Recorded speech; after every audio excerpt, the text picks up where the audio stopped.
Olá, eu sou a Tayana Conrad e começa agora mais um programa Ideias e Debates. Hoje a gente vai falar um pouquinho sobre um tema muito importante, a gente vai falar sobre diversidade.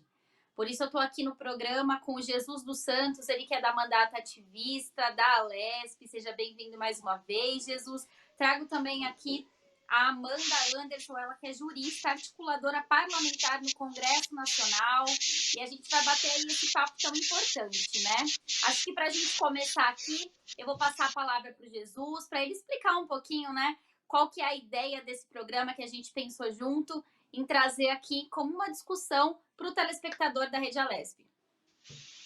A gente tem vivenciado um mundo conturbado, um mundo onde corpos diferentes têm sido violentados e violentadas a cada dia que passa. Esse aqui é um espaço onde essas vozes se colocam para a nossa sociedade numa tentativa de, a partir de trocas de ideias, fazer com que a gente construa um mundo mais afável, onde as diferenças dos nossos corpos não sejam o motivo de tanta nem é divergência, na verdade, de tanta coisa ruim que fazem aí, né, a gente continuar nessa lacuna de desigualdades sociais que o nosso país vive. Exatamente. E a gente vem falando muito, né, Jesus e Amanda, acho que vocês até concordam, a gente fala, todo tema que a gente aborda aqui, a gente tem falado um pouco do retrocesso, né? Nesse momento de pandemia, a gente tem percebido ainda mais esse retrocesso. Aí a gente vem falar aqui, principalmente, acho que hoje, numa questão de respeito, né? E aí eu queria passar também a palavra para Amanda, para que ela coloque também o ponto de vista dela, afinal de contas, ela é jurista e também ela é articuladora, está dentro do Congresso Nacional. Eu queria que ela falasse um pouquinho desse momento que a gente vive, tudo isso, né? Bom dia a todos, né? Ou todas, porque eu acho que o todos a gente já está acostumado há muitos séculos e nós mulheres tivemos que nos acostumar ao todos, né? Sempre no masculino sermos chamadas e nunca isso nos fez menos mulheres. Bom, quando a gente fala sobre a questão do retrocesso, principalmente nos tempos atuais, a gente vê esse retrocesso afetando ainda mais a questão da diversidade. Por que a gente vê isso? Quando a gente vê durante uma pandemia pessoas se sacrificando para levar alimento para os seus pares, né, nos lugares mais longínquos, periféricos, se arriscando em pegar aí durante uma pandemia, uma Covid-19, apenas para auxiliar o seu próximo, a gente vê o quanto é necessário a gente falar sobre questões de diversidade. Porque na diversidade em si, quando a gente pauta a questão da diversidade, a gente não fala só sobre a diversidade sexual, mas a gente fala sobre a diversidade humana, né? Nós temos visto durante essa pandemia que os corpos que mais estão sendo perdidos pela Covid-19 são pessoas negras, né? Geralmente periféricas, geralmente são afetadas aquelas pessoas que estão no trabalho, né? E isso, para nós, é falar sobre diversidade. O que é essa pluralidade diversa do Brasil, né? E nós temos ocupado cada vez mais as esferas parlamentares, justamente porque nós precisamos conscientizar os nossos parlamentares que a sociedade ela é diversa e precisa ser representada em toda a sua diversidade. Mas eu acho que só para dar uma entrada, muito obrigada pelo convite mais uma vez. Estamos aqui porque eu acho extremamente necessário a gente trazer esses temas contemporâneos, a gente trazer essas questões da sociedade e mostrar o quanto é importante falar sobre respeito. O que tem faltado: respeito, empatia, cidadania e humanidade nos nossos tempos atuais. Exatamente. E a gente, quando fala desse tema diversidade, eu trazendo um pouquinho mais isso para o estado de São Paulo e para a Lesp, né? A gente tem, acho que é a primeira vez ao longo das legislaturas, uma legislatura com parlamentares diversos, né? A gente tem, acho que, mais representantes da diversidade dentro da Assembleia. Eu queria, Jesus, que você falasse da importância da gente ter essa diversidade numa casa de leis. Talvez eu traria até a entrada da Amanda quando ela, numa tentativa de descolonizar a nossa língua, a nossa linguagem, a nossa fala. Acho muito importante esquecer os todos, né, e realmente todas, todes. E às vezes ainda, e também por ser um homem cis, heteronormativo, me coloco sempre num lugar de desconstrução para que de fato a gente se torne aliado, né, que a gente se torne parceiros nessa luta que se faz tão importante. A 19ª legislatura da Assembleia Legislativa, embora ainda com um processo de acesso, né, de corpos sempre marginalizados, e é importante citar que na 19ª legislatura a gente tem a Érica Maluguinho, deputada estadual, né, pelo PSOL. Nesta mesma legislatura, em um mandato coletivo, a Érica Hilton, hoje vereadora da cidade de São Paulo, também, né, de alguma forma, chega nesse espaço, sendo codeputada.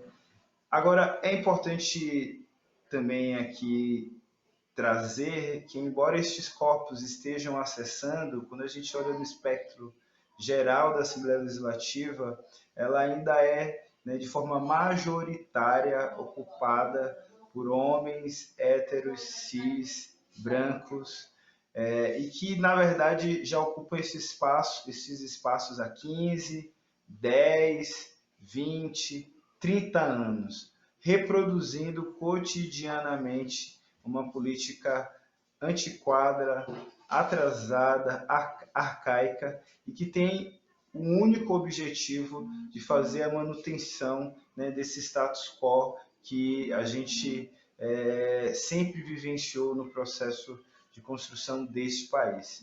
Dado isso, é importante dizer que, embora ainda estes corpos sejam corpos talvez minúsculos, né, dentro dessa atmosfera, tem ocasionado, tem feito tem criado um impacto, né, sobre essa estrutura bem positiva, e que tem contribuído, inclusive, para que na eleição, por exemplo, de 2020, corpos marginalizados ocupassem a Câmara de Vereadores de São Paulo ou de outras cidades, com uma referência, com um ponto de partida. Isso vai inspirando, isso vai se tornando com que outras pessoas falem: opa, olha, tem ali alguém igual a mim e que chegou lá, e eu posso chegar. A gente, do PDT, por exemplo, temos duas vereadoras trans, né, no interior do estado. Então, o efeito, né, da ocupação desses espaços é como uma avalanche. Vai chegar uma hora que a gente aí sim vai poder dizer que, de fato, conseguimos acessar. Essa bola ainda é minúscula, precisa rolar a montanha toda abaixo, tem um percurso longo, mas eu acredito que, do jeito que estamos chegando, não tem mais como nos segurarem.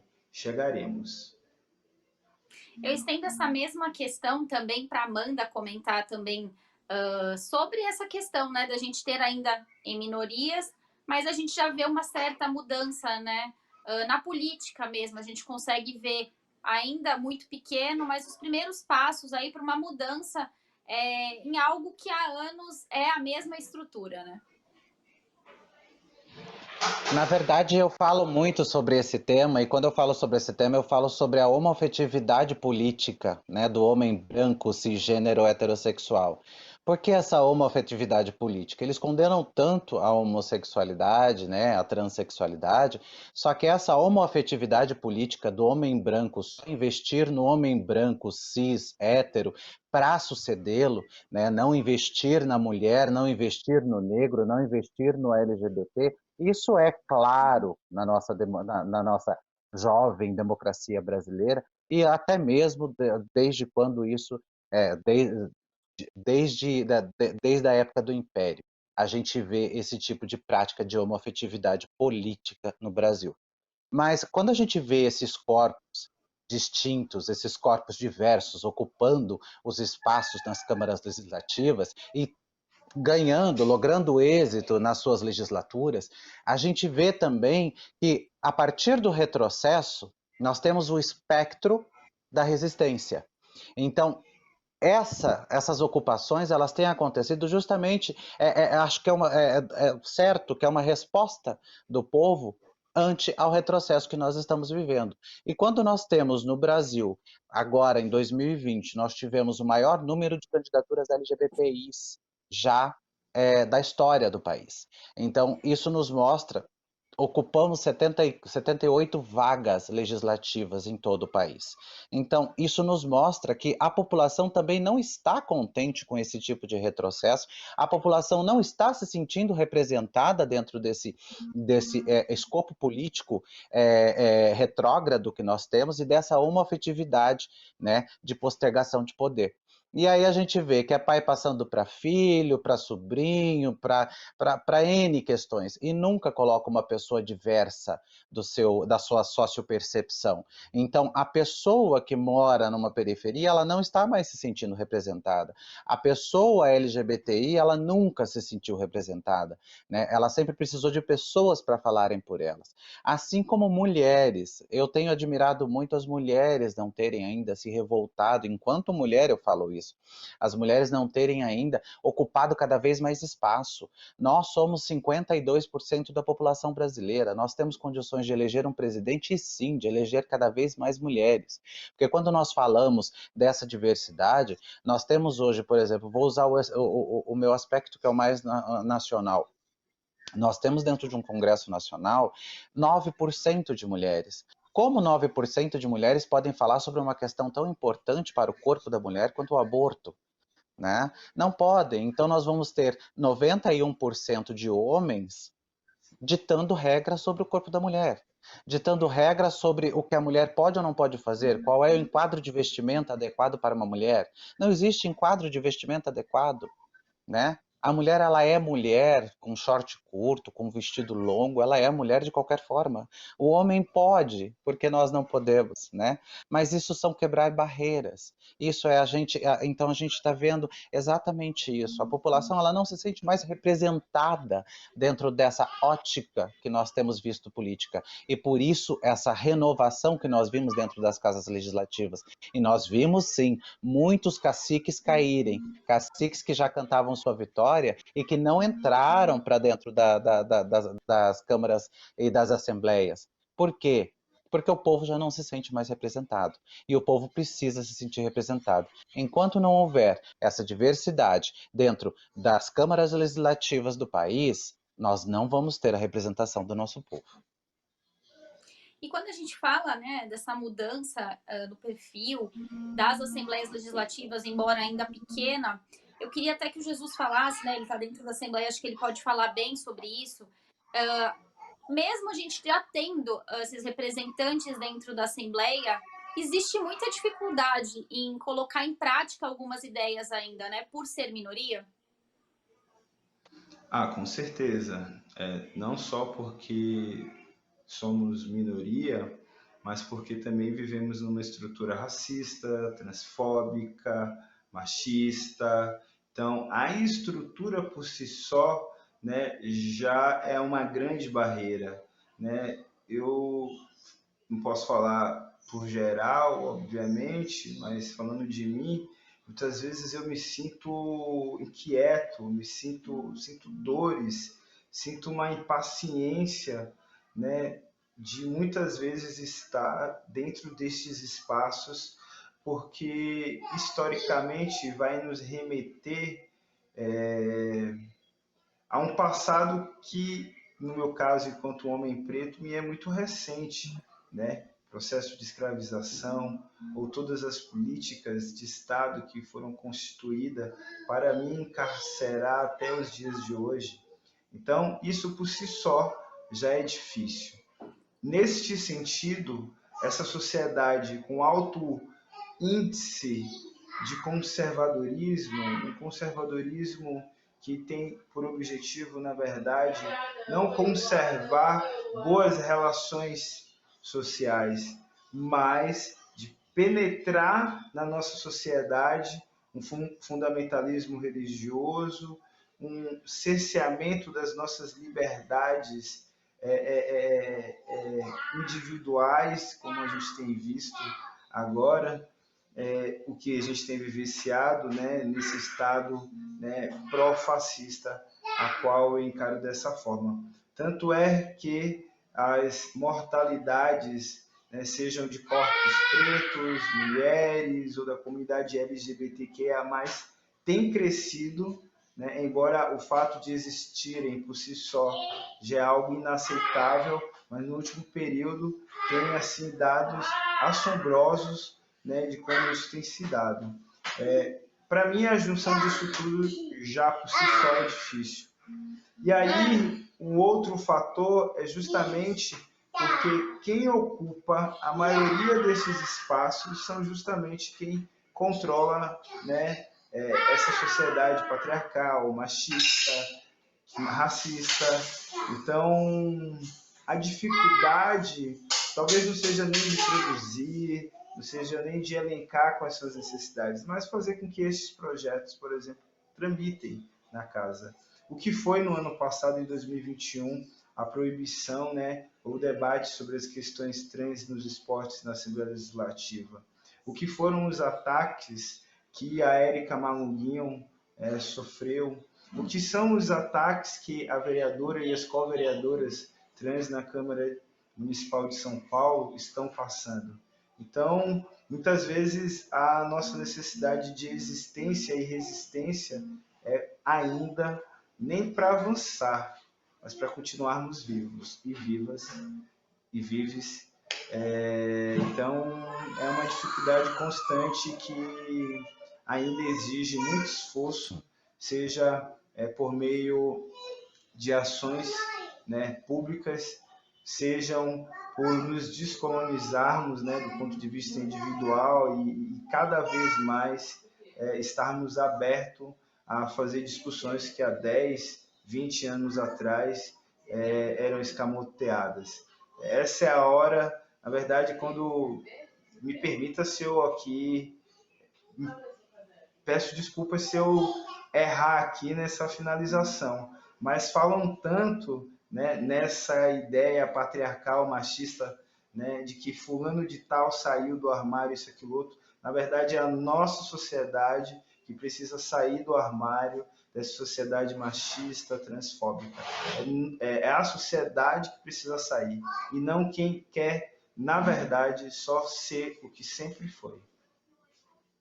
Eu vou Mas me estender essa deixa só mesma questão complementar uma aqui. coisinha Pode falar. do Jesus, que na verdade, depois da eleição desse genocida que nós temos hoje no poder, muitos que estavam dentro do armário mostraram a sua real face. Pessoas muitas Sim. vezes que estavam no nosso convívio, ao nosso lado, mostraram o quão retrógrado é o seu pensamento e o quanto querem manter o patriarcado a todo custo. Então, assim, nós, meu amor, não precisamos sair do armário, porque a gente não nasce, a gente estreia, a gente arromba a porta. Agora, vocês estavam incubados, mas nós agora sabemos quem vocês são. E eu vou estender a mesma questão, vou pedir para você complementar mais ainda. A gente falou da dificuldade, da diversidade, colocar as ideias em práticas, colocar projetos em prática dentro da Assembleia Legislativa falando do Estado. Eu queria que você, Amanda, falasse já em âmbito nacional, você que está aí sempre articulando dentro do Congresso Nacional, eu queria que você falasse aí a âmbito nacional essa dificuldade também. Olha, em âmbito nacional eu falo que eu não tenho muita dificuldade porque eu bato na porta de seja de quem for, porque acima de partido nós temos uma causa, né? E a sobrevivência e a permanência ou manutenção de alguns direitos que a gente tinha conquistado, que agora foram, claro, com todo o retrocesso retirados. Então eu bato na porta da direita, da esquerda, do centro, eu faço tudo o que é necessário fazer para que a gente tenha aí, lograr um pouco de êxito. E é até bom você falar sobre a questão nacional, porque hoje os únicos projetos que existem para a formalização da criminalização da LGBTI-fobia, tanto na Câmara dos Deputados quanto no Senado Federal, são de nossa autoria, do PDT Diversidade, entendeu? Todos os outros foram apensados a eles, aqueles que não foram rejeitados. Então, nesse sentido, a gente vai continuar batendo em todas as portas. E quando a gente teve a questão da criminalização da LGBTI-fobia pelo STF, que nós fomos copartícipes também, né? Eu estava lá atuando, marcando as audiências com os nossos ministros, maravilhoso Celso de Mello. O que aconteceu? Nós tivemos uma reunião com a bancada evangélica e nessa reunião eles falaram que eles iam entrar com pedido para que fosse postergada essa decisão do STF no dia, nós já tínhamos a maioria, mas no dia da última votação. E foi engraçado quando eles começaram a falar, e eu falei, não, na verdade, vamos deixar lá acontecer e nós damos seguimento no que nós temos aqui na casa, tentando fazer, né, ser o mais democrática possível.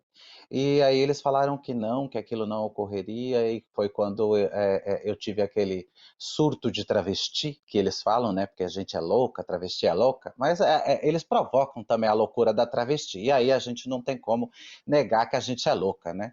Aí eu levantei uma mesa gigantesca, redonda, em mármore, soquei a mesa e falei, meu amor, se você tentar fazer isso, hoje mesmo eu entro com uma liminar pedindo a aprovação da DO 26 no mesmo escopo, falei para ele. E a liminar vai ser deferida porque vai cair para o Celso de Mello já deu o voto dele e isso para nós encerra hoje. Ou encerra agora, ou encerra mais tarde. Se vocês tentarem boicotar um direito de sobrevivência da nossa população, nós vamos brigar e feio. Porque eu não estou aqui falando para vocês sobre questões de direitos ou privilégios, como vocês preferem dizer. Eu estou aqui lutando pela sobrevivência da nossa população. Por quê? Quando nós vemos que há 14 anos, né, o Brasil é recordista em morte de LGBTs no mundo, até mais do que os países que condenam a morte LGBTIs. Aí quando nós vemos esse mesmo aspecto, né, principalmente durante a pandemia, as pessoas não morrendo só pela questão da pandemia, mas também aumentar em 60% o assassinato de pessoas LGBTIs em 2020, nós vemos o quanto urge a proteção da vida desses cidadãos, né? E nós precisamos lutar, porque são cidadãos. Nós não queremos privilégios, nós queremos o direito de tirar o pé para fora. Eu, por exemplo, enquanto mulher trans, eu quero o direito de colocar o pé para fora e ir na padaria sem ser agredida, sem ser humilhada, sem ser xingada, sem ser maltratada. É isso que eu quero. Eu não quero o privilégio de ter o pão entregue na porta da minha casa sem nenhum custo. Eu quero o direito de poder sair em paz e ir numa padaria, ir no supermercado sem ser agredida verbalmente, fisicamente. É muito engraçado quando as pessoas falam sobre privilégios, eu falo privilégio tem a igreja, que não paga impostos. Eu pago impostos e ainda assim sou obrigada a sofrer esse tipo de retaliação na rua. Então, nós temos avançado muito, né, com os parlamentares, mas infelizmente, na atual esfera, na atual ótica conservadora que nós temos dentro do Congresso, o Congresso é tomado por militares, nós temos recuado um passo para depois seguir dois, porque nós não podemos também chegar chutando a porta. Quem chuta a porta não conquista direito. Nós precisamos fazer o jogo democrático, o jogo político e saber qual é a melhor hora para avançar com as nossas demandas. Infelizmente, o que Jesus falou sobre essas ameaças, né, aos mandatos, às pessoas trans, às pessoas LGBTIs que lograram êxito nessa última legislatura, nós vemos que é claro que esse preconceito, esse retrocesso, ele está sendo usado contra pessoas negras, não só contra pessoas LGBTIs, né? No Paraná nós tivemos uma prefeita negra que foi ameaçada, a primeira vereadora negra de Curitiba, que é uma capital completamente branca, digamos assim, né? Ela tem 90% da sua população italiana e alemã. Nós temos que foi ameaçada uma vereadora mulher cisgênera heterossexual negra. Então, abriu-se, como eu disse, abriu-se, escancarou-se a porta do preconceito. As pessoas não têm mais vergonha de ter preconceito. E está na hora da gente enterrar de uma vez por todas, porque a sociedade, ela evolui. Se você não evolui com a sociedade, você é obrigado a engoli-la, porque a evolução, ela é inerente a qualquer pessoa. E você falou uma coisa, Amanda, que ficou aqui, eu fiquei matutando aqui sozinha, né? 52% da população são mulheres. A gente ainda vê pouquíssimas mulheres dentro de casas legislativas, somos a minoria ainda, e ainda assim a gente vê dessa minoria dentro das casas legislativas, dentro das câmaras, essa minoria também ainda não tem muita voz. Será que é porque essa minoria de mulheres que a gente tem ainda tem aquele pensamento conservador ou ainda precisa dançar conforme a música numa política que a gente sabe como funciona, uma política onde a maioria são homens e às vezes para que elas consigam colocar também as ideias, às vezes elas precisam entrar em articulações junto com esses? Eu acho que a gente tem que ponderar que nós vivemos em uma sociedade machista patriarcal. Eu reproduzo machismo, você reproduz machismo, Jesus reproduz machismo, e isso é um fato que quando essas mulheres lá estão, elas se enxergam, né, dentro de uma esfera socioperceptiva pessoal, porque elas também reproduzem machismo. Eu falo muito quando falam, né, sobre a ideologia de gênero. Ah, isso é ideologia de gênero, aquilo é ideologia de gênero, tentando desqualificar a identidade de gênero. Nós falamos muito sobre a ideologia de gênero que é praticada há séculos. De menino usa azul, menina usa rosa, menino brinca de carrinho e bola, menina brinca de boneca, casinha. Você entendeu? Você coloca sempre o aspecto da mulher como uma doméstica, como uma reprodutora, e nunca ela como uma aviadora, como uma jogadora de futebol, como uma motorista de Fórmula 1, e até hoje a gente tem isso dentro da própria Fórmula 1, é um aspecto extremamente machista.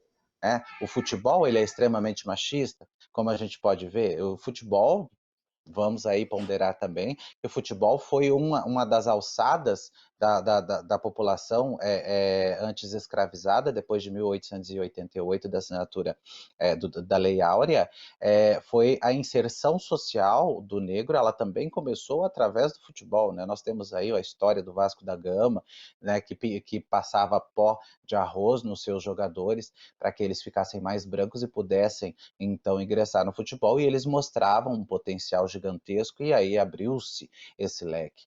Então, quando nós falamos sobre a mulher na política, a gente tem também que entender essa sociopercepção machista patriarcal que todas nós vivemos, e essa reprodução do machismo que todas nós também temos. Temos que nos corrigir a cada dia. Só que quando ela entra numa esfera extremamente machista, o que ocorre? Ela se sente coagida ou coibida, porque ela foi tolhida em toda a sua vida. Ela foi tolhida por homens em toda a sua vida, ela foi tolhida pelo machismo de mulheres em toda a sua vida, né? Desde quanto a vestimenta, a posição de sentar, né? De questões de depilação para agradar, né? Não a si, mas ao próximo, e isso é errado. Então, quando ela entra ali, ela se vê amarrada ao machismo. Por isso, eu continuo falando, mulheres ocupem a política, LGBTIs ocupem a política. Nós temos condições de mudar esse aspecto social. Só que só a partir da política nós conseguimos mudar essa sociedade. Enquanto tivermos, Savigny dizia muito isso, né? Enquanto a sociedade estiver amarrada em leis, enquanto a sociedade estiver muito positivada, ela tende a não evoluir, porque a sociedade ela evolui. Então, Savigny sempre falava isso. E aí a gente tem o aspecto que todos falam da porque a Constituição dos Estados Unidos funciona. A Constituição dos Estados Unidos é de 1910, de 1911, tem 10 artigos, né? Ela é um direito consuetudinário, ela funciona conforme a evolução da sociedade, né? O Brasil não, o Brasil é um país extremamente positivado. Nós temos lei para tudo e sempre acham uma brecha na lei. E essas brechas, elas sempre tiram mulheres, como agora nós entramos, e até o CNJ homologou esses dias o nosso pedido liminar do PDT, que era sobre a discriminação de promotoras para a procuradoria. Falava só sobre promotores, não falava sobre promotoras. E, no entanto, que quando você vê promotor, né, a promotoria, ela é 90% constituída de homens.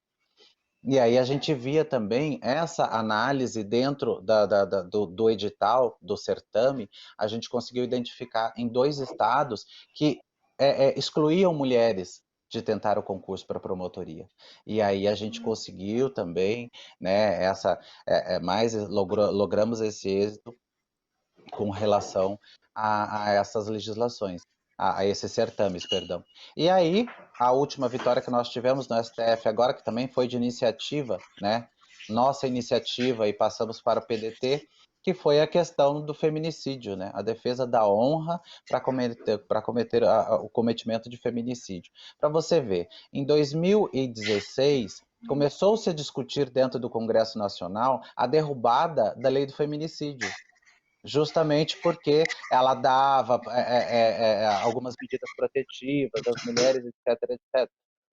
E isso para nós foi um enfrentamento gigantesco, e é o que eu falo, a identidade de gênero, eu peço muito respeito à minha identidade de gênero, porque eu, enquanto mulher, dentro daquela casa, eu luto por todas as mulheres.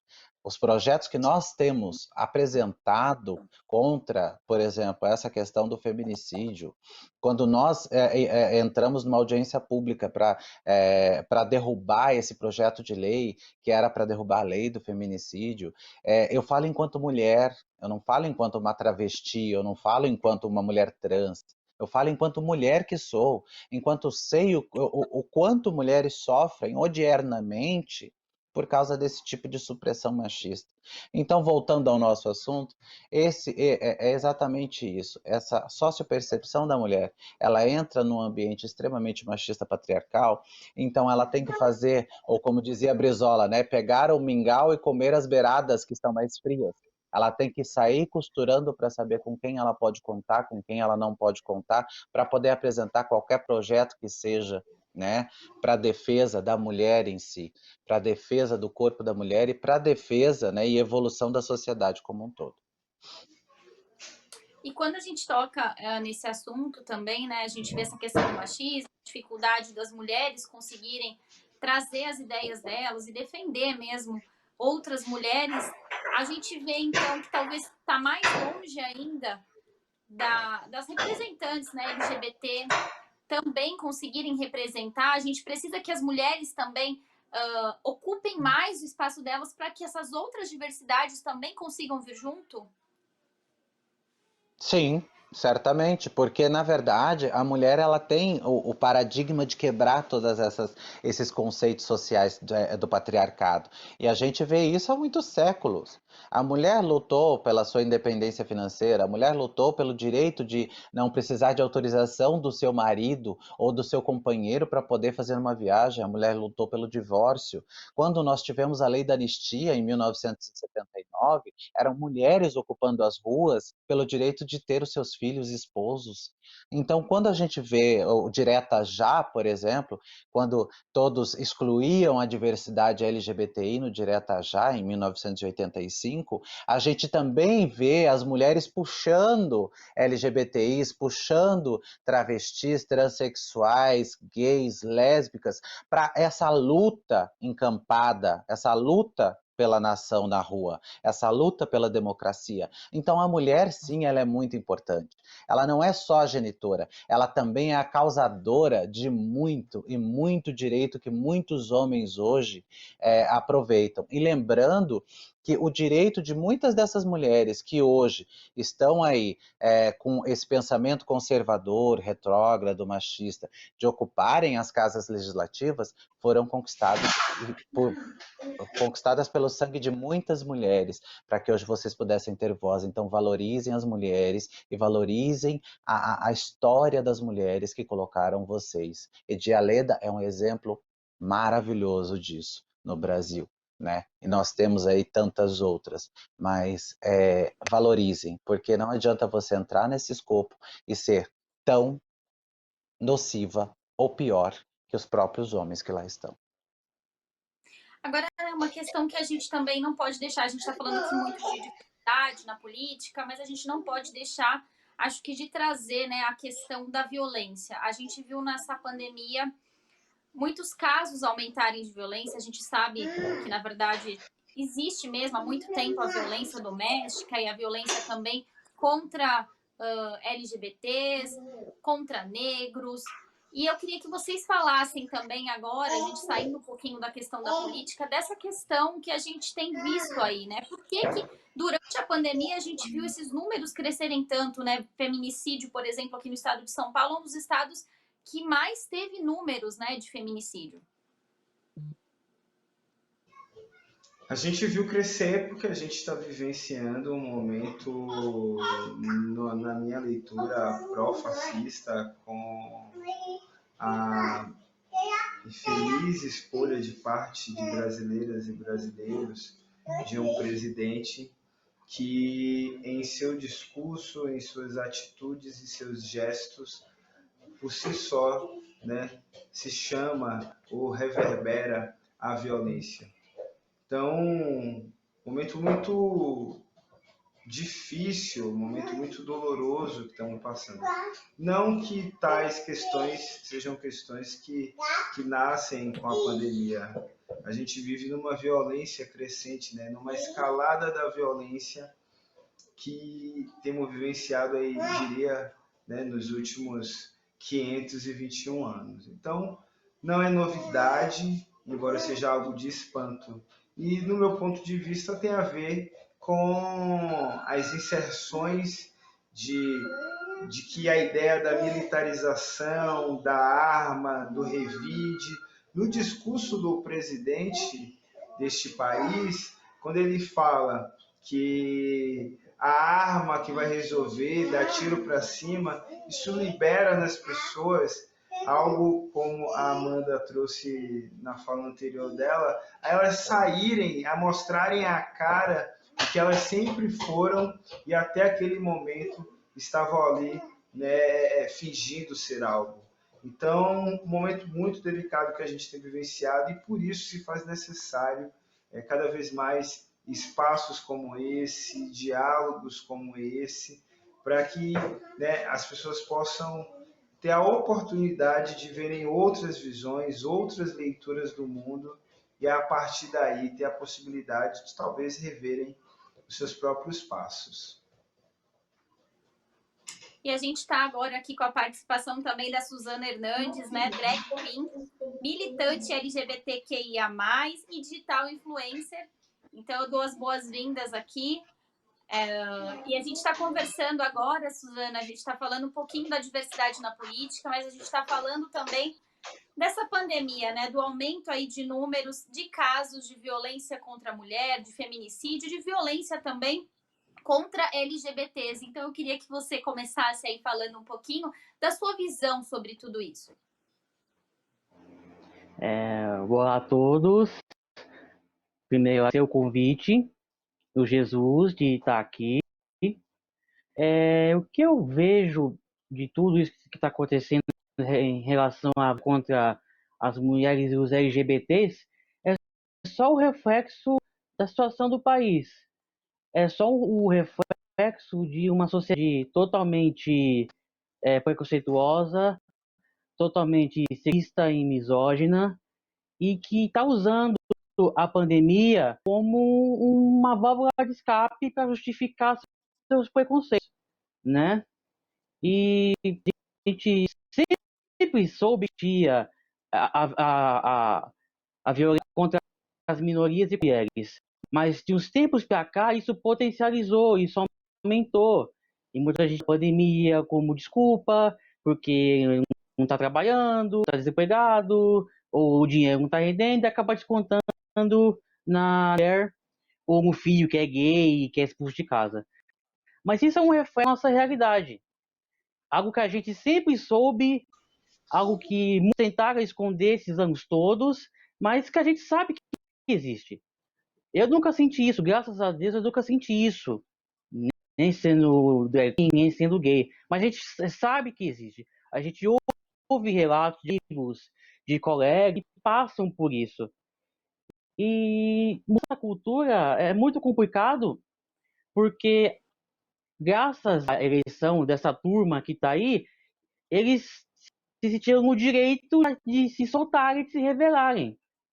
Então, é uma guerra complicada. E quando a gente fala sobre isso, né, você bem disse, na verdade é algo que já existia, né? Na pandemia a gente acho que voltou os olhos para essa questão, mas é algo que a gente sabe há muito tempo acontece, mas agora a gente conseguiu prestar mais atenção nisso. E aí a gente estava falando também, eu queria que você falasse sobre isso, da importância da gente trazer essa diversidade para dentro das casas legislativas, para dentro das câmaras. É importante que a gente traga também militantes, né, LGBT também na política para que lute também por vocês. É importantíssimo, é importantíssimo. Várias vertentes têm seus representantes, mas faltavam a bandeira lá nas casas legislativas. Faltava a pessoas que se lutam as nossas, que sentem as dores, sabe, que vão entender o que representa ter algo nosso lá. Isso tem aumentado muito, porque a gente está vendo essa realidade.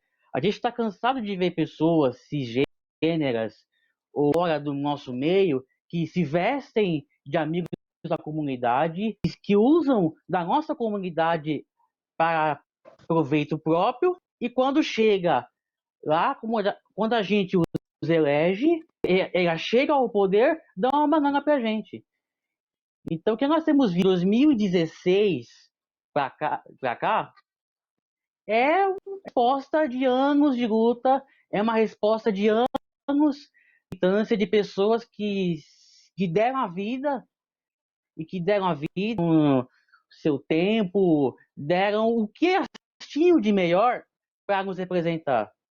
Então, eu espero que isso continue, seja uma onda, né?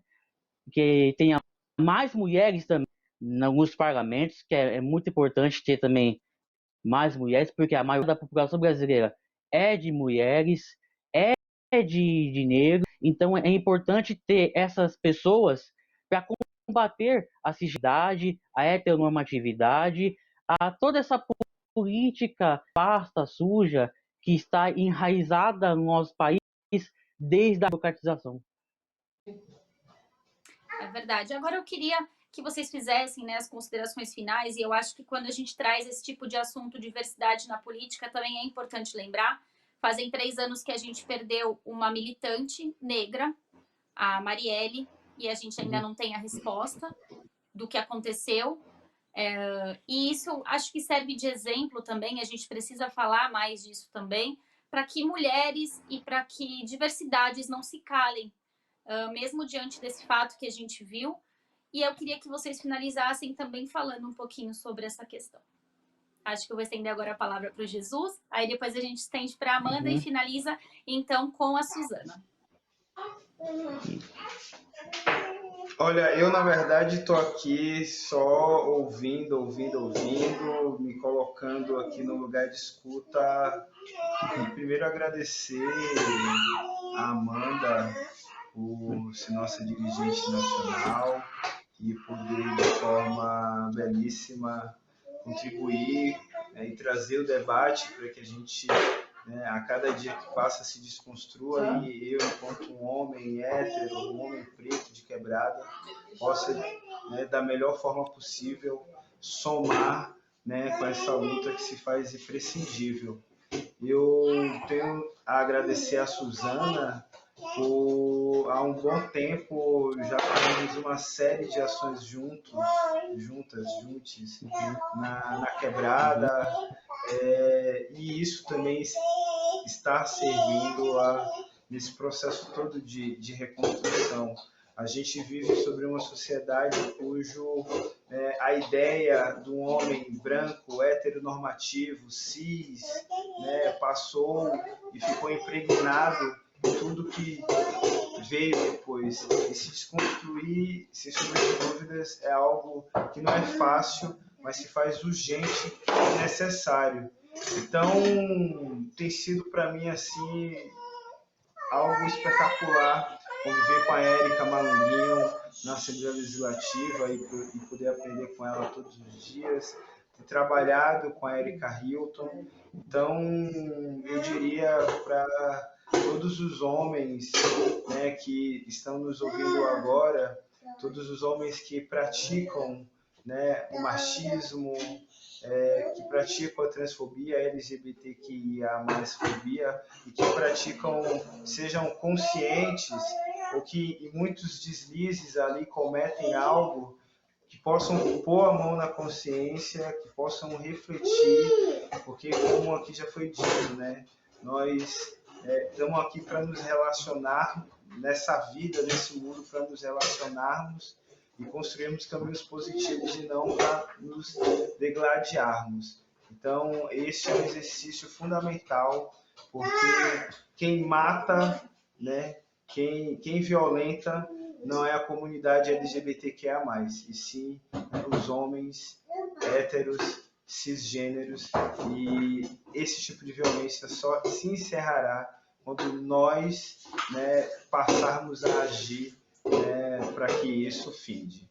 Então, eu só tenho a agradecer o aprendizado e dizer que eu me coloco à disposição da luta, do enfrentamento, não como protagonista, obviamente, mas como um apoio, como que se tiver que vir um murro que vai acertar algumas das nossas irmãs, eu possa pular na frente para protegê-la, para tirá-la e assim contribuir, né, da melhor forma possível. Estou realmente disponível e agradeço pelo aprendizado e pela troca.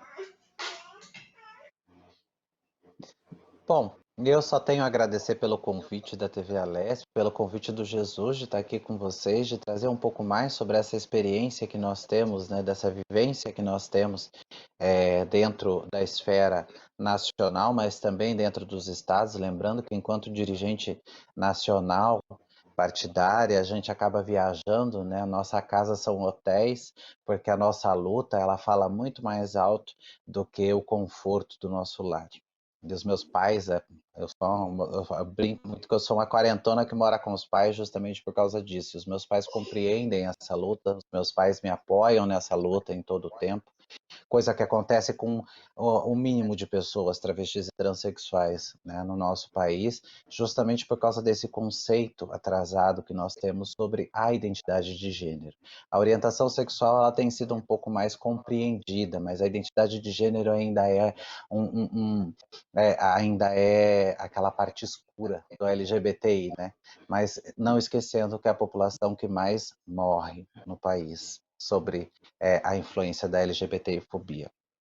Então é muito importante a TV Alesp trazer esse tipo de assunto para que a gente mostre para a sociedade que nós também, além de uma esquina, né, porque o lugar de uma travesti sempre a ela ponderado é uma esquina de prostituição, nós também podemos ser advogadas, administradoras, empresárias e também podemos ser articuladoras de toda essa esfera e de toda essa máquina que movimenta, né, a questão de garantias fundamentais para pessoas no Brasil, né? Garantias para mulheres, garantias para LGBTIs, garantias para homens em si, Porque eu tenho uma coisa que eu tenho que pontuar sempre, e eu faço questão de pontuar.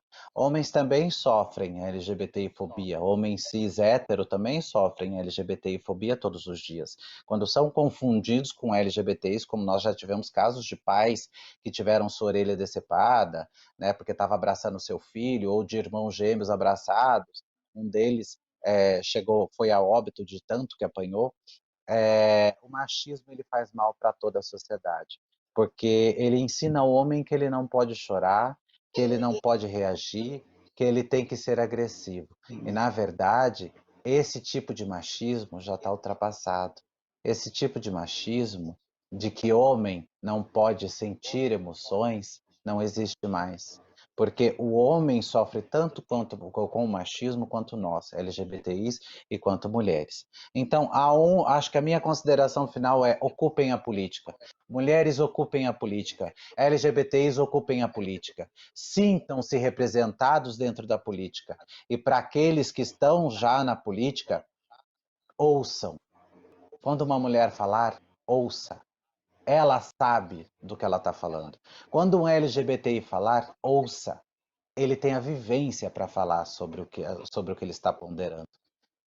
Apenas ajude, porque sem a sua ajuda, a sociedade não vai evoluir. E se a nossa sociedade não evolui, infelizmente, estamos fadados a uma catástrofe sem precedentes, como a que nós temos visto agora durante essa pandemia. Um forte abraço a todos. Eu falar, a Amanda já disse a parte final, mas eu vou deixar um recado para a militância. Desde que a Marielle morreu, e não só a Marielle, mas tantos outros dos nossos são alvos de ataques, de violência, o medo está voltando, está se restaurando, né? O medo de militar, de criticar o que está errado, mas eu falo com uma pessoa que, bem antes de ser drag queen, eu já militava. Então eu sempre aprendi a resistir a tudo. E a gente é resistente por natureza. Só de ser LGBT, de estar vivo e ter espaço com uma rede Alesp que abre esse espaço para que a gente falar, isso a gente cobra tanto das instituições desse país, não dão espaço para o povo poder falar, e a rede Alesp dá esse, então já é um motivo de falar, a gente resistiu. Peço para vocês militantes, resistam. Não deixe de lutar porque alguém vai te denunciar pela Lei de Segurança Nacional, algo que tem a ver com segurança nacional, mas algo com censura. E vão tentar censurar, vão tentar nos calar, vão tentar nos matar, nos atacar como eles sempre fizeram. Mas agora com aval de que você sabe que eu estou falando. Então, ocupem a política, não precisa estar num partido, não precisa, mas aonde tem audiências públicas das câmaras municipais, reuniões da Assembleia, grupos de trabalho, é importante que vocês vão. Porque só quem está lá eleito não vai poder fazer nada sozinho. A gente tem que também fazer a parte e ir atrás, participar, questionar, perguntar se precisa de algum apoio, porque eles estão abertos. Eu sinto isso, o Jesus está aberto, a Érica está aberta, todos que estão lá, que nos representam, estão abertos a nos ouvir. Então, vão lá, corram atrás e façam a política. Precisando lutar contra esse sistema, o sistema com C, de cisgênero mesmo. E só dando, e com uma coisa que falta muito na nossa comunidade, é a união. A gente só vai vencer o sistema machista, normativo, cisgênero, unidos. Chega de construir muros. Está na hora de derrubar os muros e construir o que é isso que eu tenho para deixar para vocês. Muito obrigada pelo convite. Eu estou aberta para próximas oportunidades, que é importante aproveitar esse espaço a Rede Alesp está dando.